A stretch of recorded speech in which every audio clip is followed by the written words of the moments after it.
Are you going to smooth your hair? No. I mean, it's quite Fuzzy because of the rain. I'll take care of it. just, yeah, there you go. Okay. All right. You need to relax. You don't look relaxed. I'm totally relaxed. Literally, I was showing my office my like professional headshots, and our intern goes, "You look really mean." And I was like, "Okay." The camera does not lie. Well, you just heard the true, unvarnished back and forth with me and my daughter, Sophia, who's here in the studio today for this podcast of Becoming You. And she's here because she's back by popular demand. And today's a really interesting podcast. Oh, they're all interesting. All of my podcasts are interesting. Wouldn't you agree because you listen to them so closely? And they're scintillating. Yeah, thank you so much. All right, look, I'm a professor at NYU Stern School of Business. At NYU, I teach a class in management, which I love, teaching true, full management. But I teach this class, Becoming You, which once again is based on the premise that your purpose lies at the intersection of your values, your deeply held beliefs, your aptitudes, what you're uniquely good at, and let's say it all together, your economically viable interests. I have been talking a lot on this podcast. Well, I always talk about what is your purpose? What were you meant to do? What is the meaning of your life? Because that's what the Becoming You methodology is all about. It's helping you find your purpose, right? But I have also been talking in the last couple of pods about the book because the book came out in May. But I decided that this podcast, we're going to talk about a book. In fact, we're going to talk about two books that are absolutely not mine, but books that had a huge influence on me and who I am. And I'm glad you're here because I'm going to talk about these books and why they're super important to me and to the Becoming You methodology. Look, there's a lot of premises underlying Becoming You. You know, why did I come up with this methodology? Why do I believe this methodology works?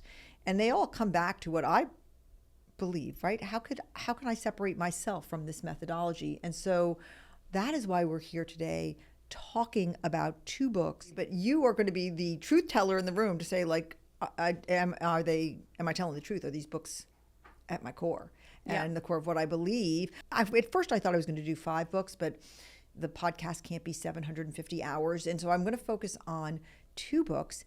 And one of the cool things about you being here today, Sophia, one of the many cool things is that you've not read these books. And so in that way, you may be representing the listeners here who've not read them. But, you know, Sophia, before we get going, why don't you just say hi to the Becoming You audience and tell us a little bit about yourself since you're going to be in here in the studio today for the pod.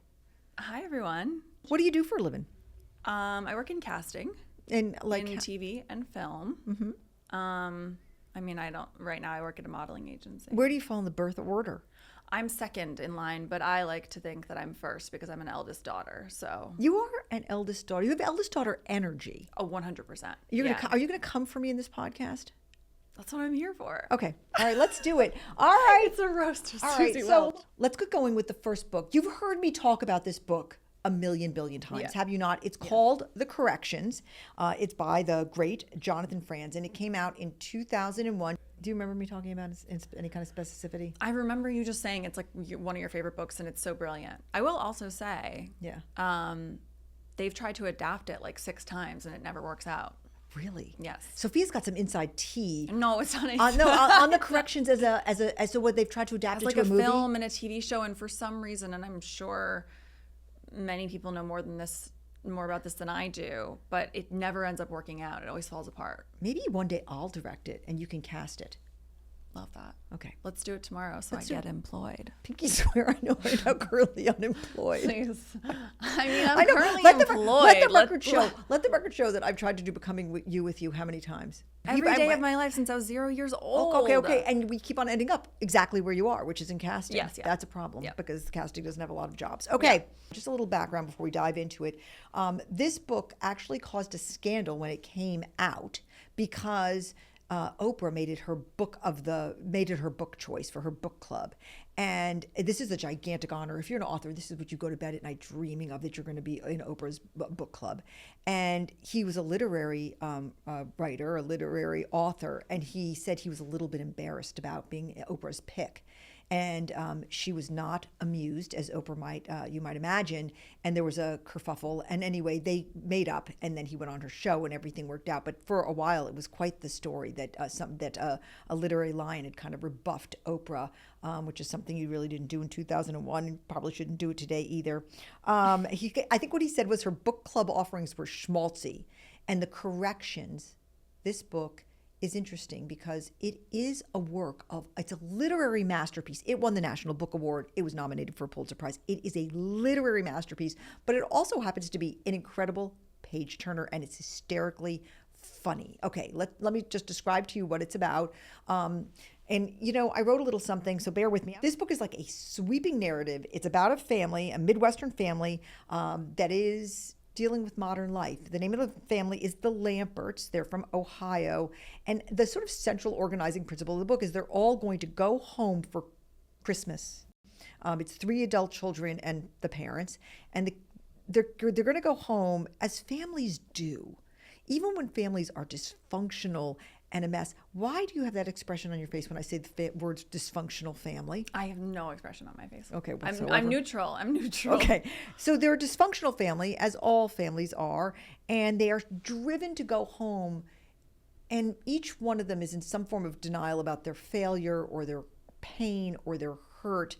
And you follow along with this family, and the family is kind of coming apart at the seams. The father's name is Alfred. The mother's name is Enid. You fall in love with these adult children who are so flawed. And so actually, before we dive in, we have a little tiny clip of Jonathan Franzen himself talking about this book that he wrote. You have a family where the father, authoritarian, powerful figure, is suddenly falling apart. It's a crisis for the family, and all the kids who are grown, living on the East Coast, really just don't want to deal. And meanwhile, the unfortunate mother in the family has to live with this man, and because her present reality is so terribly unpleasant, she fixes her hopes on bringing the family together for that one last Christmas. Yes, that's the simple conceit at the heart of the book. And also it is the relationship among all of them. I mean, of course, one child loved the father more than the mother, another child loves the mother more than the father, and the kids are all in varying degrees kind of East Coast sophisticates, and the parents have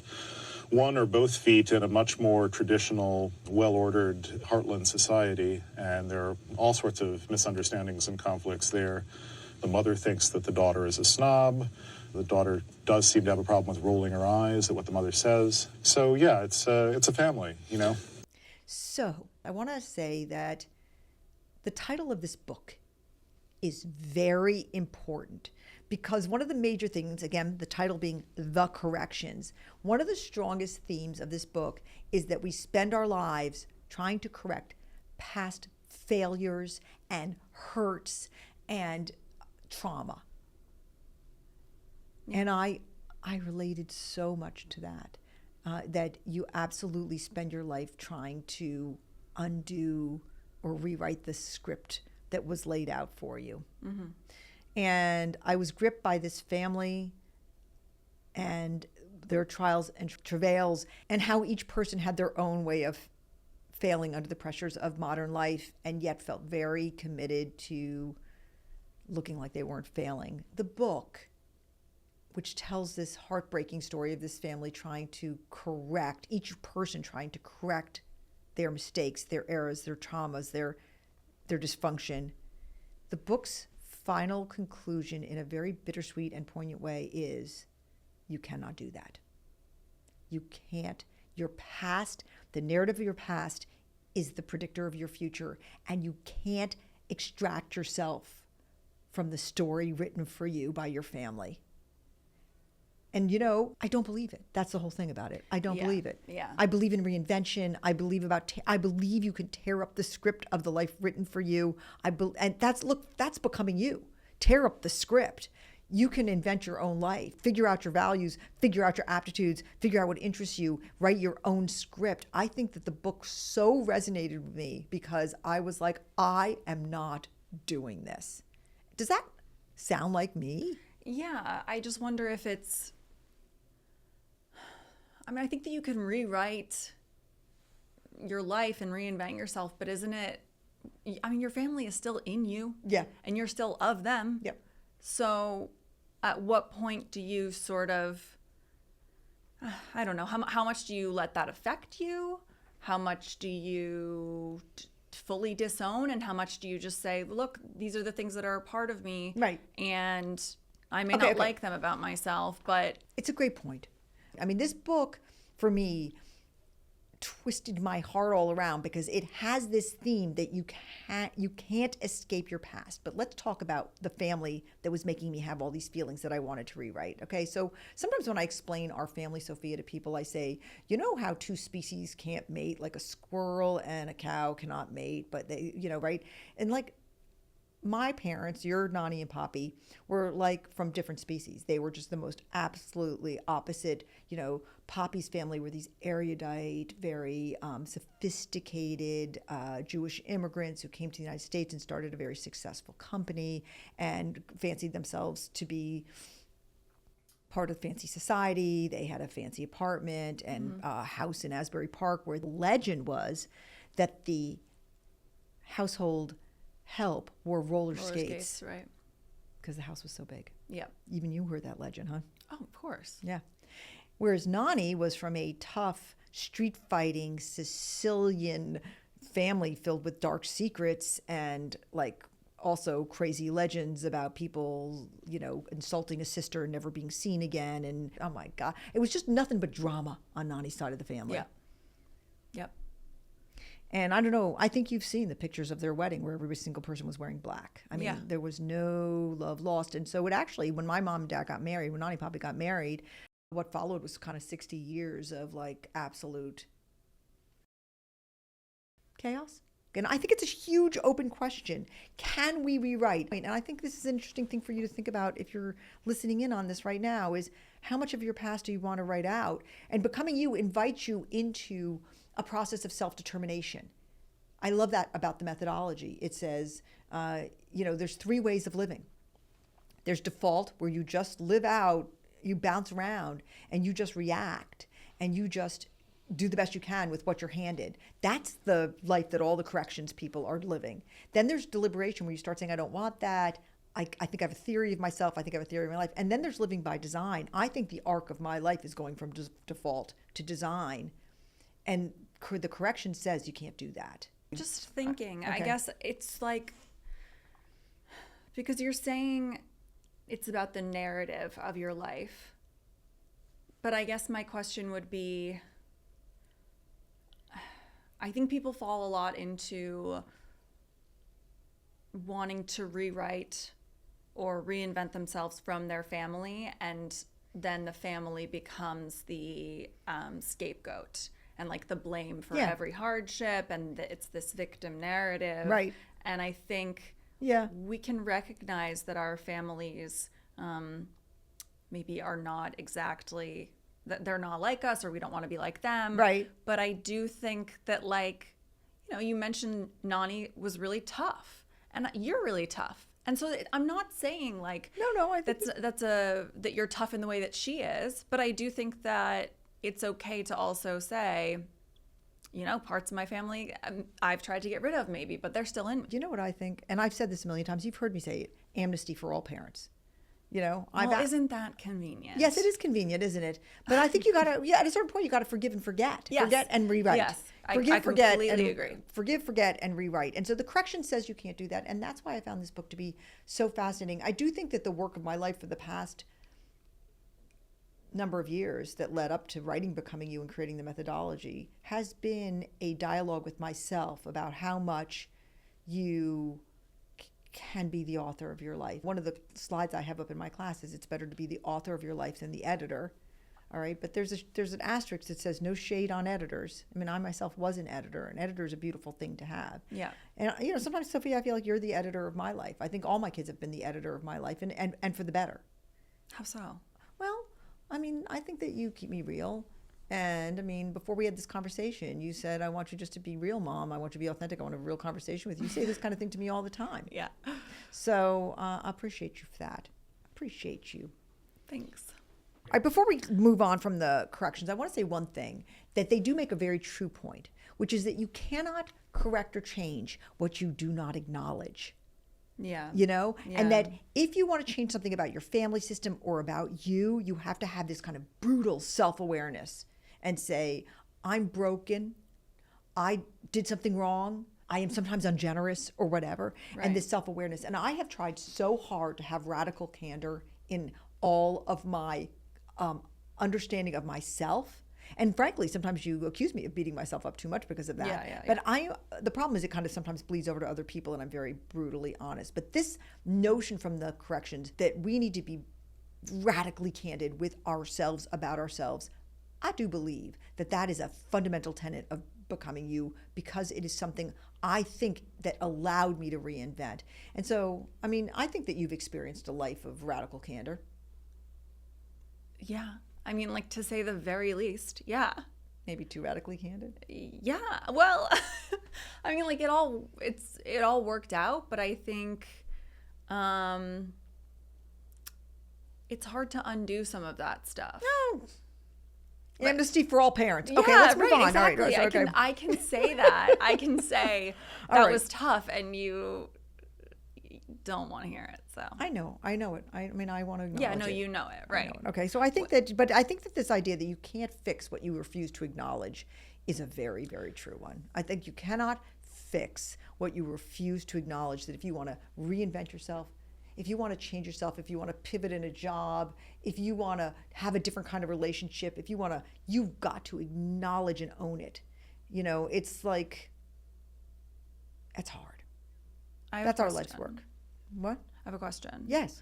So when you're saying to rewrite the narrative that my family wrote for me, or to rewrite the story, are you talking about specifically like the path of your life, like what your No. family would have like had you become, or are you talking about qualities that are in you, or what are you saying when you say like the story? What a great question. I think that I came from a family that had a culture of chaos. Right. So you're talking about A culture of being hurt, of men hurting women and women flaming out because of it. That was the culture of all the aunts and so forth. And I didn't want to do that. I didn't want to be constantly being hurt. I wanted a loving relationship, which I got with Jack. I had the marriage that I wanted. I gave up a lot for it, but I think our lives were exciting, but not chaotic in the way in the environment that I came from myself. Sure. That's what I wanted to rewrite. You know, some families just have a culture of pain, and I just didn't want that. Yeah. I wanted a culture of joy, and I think that like when I think about what's good about becoming you, I think, okay, you're going to get your purpose. That doesn't guarantee happiness, as I like to say, but it's a lot more likely. Yeah. Yeah, I agree. Right. All right, we're going to take a short break, and then we'll come back and talk about the second book that I feel is so fundamental to not just me, but to becoming you. I'm Suzy Welch. We'll be right back.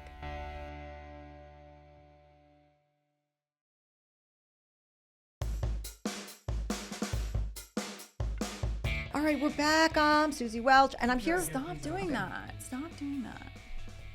It's like weird voices and stuff. I'm serious. Shut it's so up. weird. Okay, hi, we're back. I'm Suzy Welch. This is Becoming You. Our special guest in the studio today is none other than Sophia Welch, my daughter. And she's here to keep it real while we talk about these two books that have been incredibly and profoundly important to me, and I guess ultimately to becoming you. Hi, Sophia. Hi. All right. So the second book is something, you've heard me talk about it. It's Peace Like a River. The author is Leif Enger, who was a reporter in Minnesota before he wrote it. And unbelievably, this book was his first novel out of the gate. He wrote this perfect book, a huge and important book to me because of its central theme, which is that people are complicated. That's what it says. It says there's just no black and white in this world, that people are complicated, they're messy, they're good and bad in the same day. And that, by the way, is the point of Peace Like a River. Okay. I am the sworn enemy of platitudes and bromides and people who try to boil life down to very simple things. This is why I call all the books about positive psychology. This is why I call it the happiness industrial complex, books that tell you how to be. I just don't buy it at all, as you know. And I think that the truth is so much grayer and harder and more complicated than that. And I am in, I'm technically in the advice business. Becoming You is, to my everlasting frustration, is on the self-help list. Yeah, I guess it is self-help. I want you to be able to help yourself, but I think it's more self-discovery, not self-help, because I think you help yourself when you know yourself. And I just think that people are paradoxes, waking up in the morning and it only gets more messy as the day goes on, and then they go to bed complete messy mess balls. But let's let us set the scene, because you've not read it, and it's about a family. It takes place in the 1960s in rural Minnesota. Rural Minnesota has an area called the Badlands, and it has an interesting thing. It's narrated by an 11-year-old. His name is Reuben Land, and the book has got a terrible, violent opening contention, which is that there's been these two boys who have been harassing the Land family. They've been dreadful to them. There's some kind of hurt that went on, and one day these two terrible teenage punks are about to break into the family home, and the older brother, not the narrator's older brother, lies for them in wait, and he shoots them both dead as they walk through the door. He's arrested. He's put into jail, and he escapes from jail. Mm-hmm. And the rest of the story is the family trying to get to him to protect him at the same time that the law is trying to get to him to kill him on sight.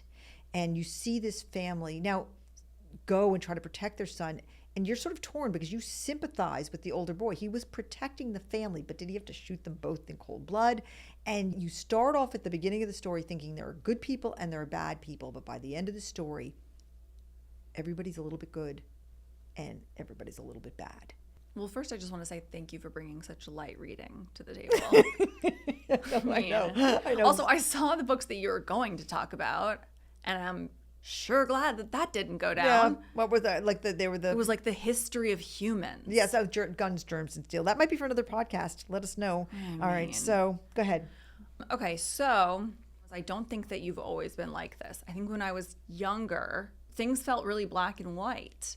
I think that you're not wrong, that when you were growing up, there were times, and I think that this is a lot of parents, we try to explain the world to you. And you don't want to say to your kids as they're growing up, well, everything's really messy and complicated out there. You're trying to give your kids something to hang on to. And also, I will say this, you're trying very hard to teach your kids character. And so a lot of the sweeping statements I made to you were like, it is wrong to do X, it is right to do Y. Because I felt like when I was raising you guys, I felt like I had one job, and the job was to teach you what it was to have good character. And so you do make a lot of sweet, but I'm in the absolute business and activity these days of helping people through very rough patches in their life where they're trying to figure out who they are. And I've been deeply sensitized by teaching Becoming You and writing about Becoming You to the layers of nuance. No, I absolutely agree with that. I also think it's easier for things to be black and white when you're speaking to and about your children. It's very easy to pick out this is what you're doing wrong and this is what you're doing right and this is bad and this is good because they're your kids. And so you are going to have a lot less nuance with them, maybe. I would say that this is also maybe a function of age. I think that there's also that as you get older, you understand. I think I have not gotten older. I think I've gotten softer. Yes. Okay. All right. Thank you also thank you for agreeing. And also what? Older. I am older. I mean, yeah. Or you've got. I am older. But I like to say I'm newer every day. Yeah. I may be old, but I'm newer every day, baby. Okay. Don't say that. Don't say baby. Baby, baby, baby, baby, baby. Just continue. Continue. So obnoxious. Okay. Baby, baby, baby, baby, baby.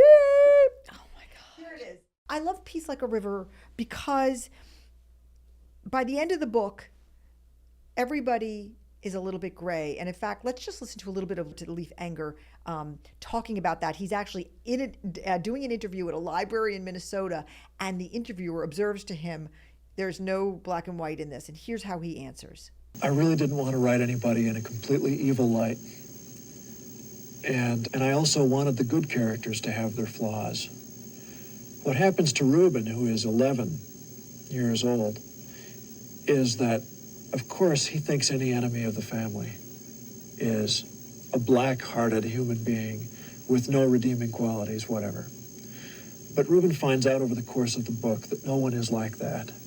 Not even Jape Walzer, who is as close to a genuinely evil character as this book contains. Even Jape addresses Reuben in a certain way that makes him feel grown up and proud. And he has his good qualities, even though in some ways he's a complete psychopath. That's really how things are. As you get to know people, whether they're real or whether they're characters in a novel, you see that they are not completely bad. I want to just say the idea that human messiness exists really, really resonates with me. This is not on topic. I want to talk about something that you mentioned before. Let's hear it.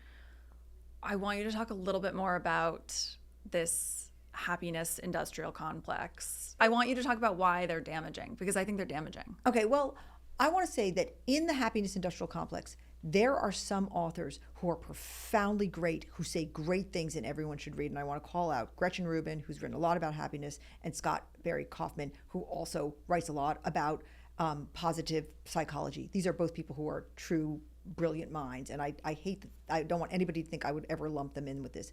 But there are a lot of books out there that are quite thin. You might be able to put your hand right through their content, which are just sort of filled with psychobabble and I do think that they can be, the ones that I find to be the most dangerous are the ones that tell you to manifest. Okay, that literally tell you that if you wish for something hard enough, you're going to like manifest a job. I mean, Becoming You might just be the absolute antidote to the idea that you could manifest yourself a freaking job. Do you know how hard it is to get or to find your purpose? I mean, these things just do not drop on you. Or a partner.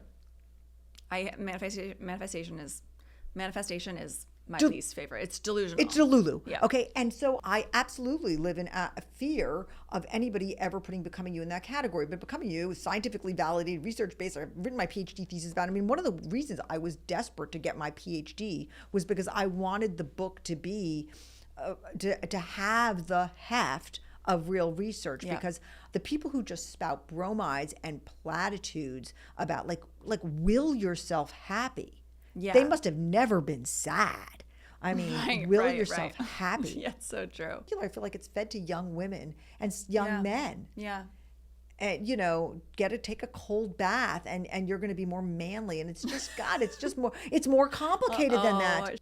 Again, it's about the oversimplification of stuff. Yes, I think that's exactly what it is. And Peace Like a River is about, we don't oversimplify. And Becoming You is, you can't oversimplify. Becoming You is going to be quite easy for some people. And it's going to be very, very hard for other people. Yeah. But depending on where they are. And I'm sorry, I live in the real world. So let's leave it there. Thank you for asking that fabulous question. Let me think about how we wrap this up. Sorry, my boss is texting me. Okay. Answer your boss. This podcast is being paused by Sophia texts her boss. All right, so Sophia, finish texting your boss. Sorry, done. Okay. So thank you for being on with me. I love talking about these books. Let us know at hello@susywelch.com if you'd like me to talk about books or anything else, but I'm really glad you're here.